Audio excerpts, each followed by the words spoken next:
Hey guys, this is T-Minus Today. My name is Dave, your host, and I wanted to talk about some news. An article by Seeking Alpha caught my attention, and I want to just dive right into it. Intel's 10nm process is a bust. I thought this was an interesting headline, kind of clickbaity, and they talk about how it's taken a long time for Intel to get to their 10nm process. They highlight the fact that Intel still doesn't have a 10nm desktop chip.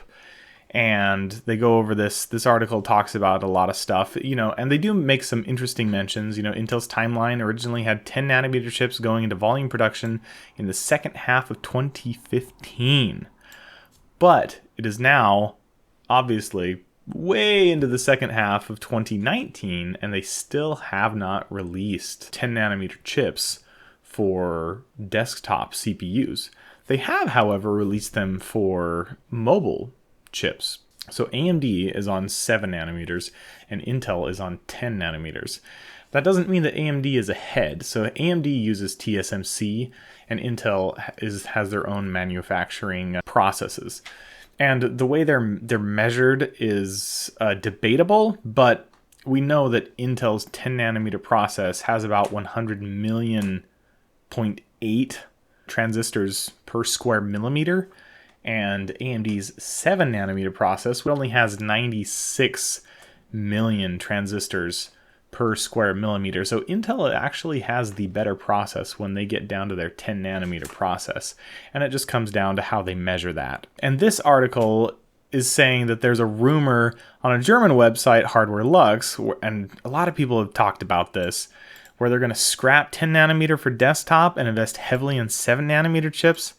That doesn't make sense. They've spent so long. They did a giant jump from 14nm to 10nm, and it was going to be huge, but they had a huge issue with their volume production and their efficiency and how quickly they could bring it to market. And Intel actually published a response, and they said, "We continue to make great progress on 10nm, and our current roadmap of 10nm products includes desktop." I am certain that they will come out with 10nm desktop chips. And I'm not sure exactly how they're manufacturing their 10nm process. I don't believe they're using EUV to manufacture it, but I could be wrong. And another article here is talking about Zen, which is the competitor to the Intel product right now. So AMD officially revealed that the company is currently developing the Zen 5 core. This is by WCCF Tech. They mentioned that AMD Zen 3 is landing in 2020, Zen 4 by 2022, Zen 5 post 2022. Those are generous numbers.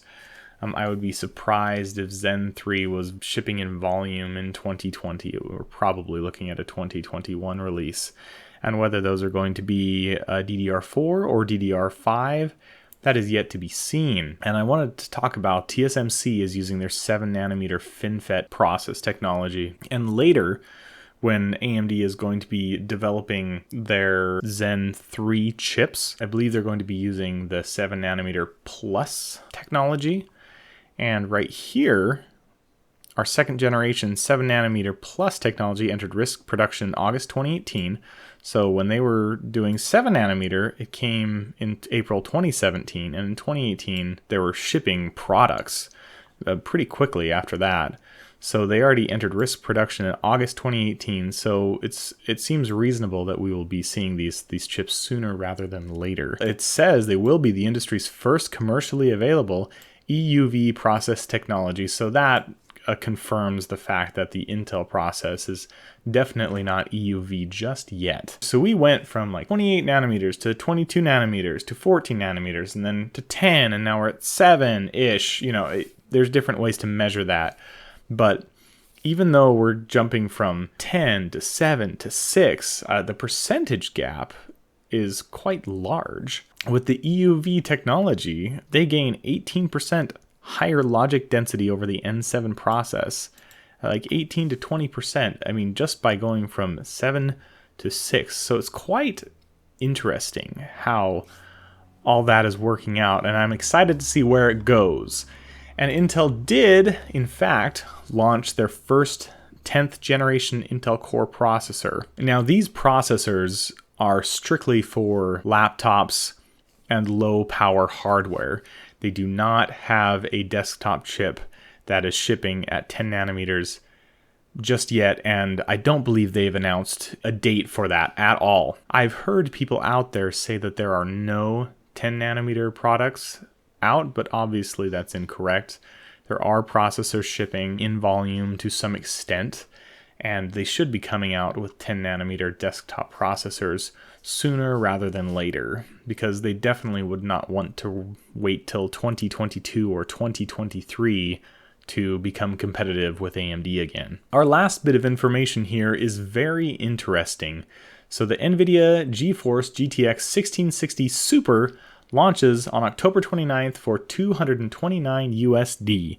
So I was thinking this would come out around $250 USD. It's a little bit lower, thanks probably to the 1650 that is launching. And the Super version is very similar to the non-Super 1660. But to be clear, the 1660 Super is coming with super memory. The memory is much faster than the non-super. So the non-super model has GDDR5 memory, whereas the super model is going to have GDDR6 memory, and it goes from 8 gigabits a second to 14 gigabits per second, which is faster than the TI model as it's explained right here. The TI model, the 1660 Ti, is clocked at 12 gigabits per second. So we will have much faster memory on this 1660 Super, and it should be an interesting card, so we're going to watch this one and see how it plays out. That's all I had for today. Go ahead and like, subscribe, and I will see you next time.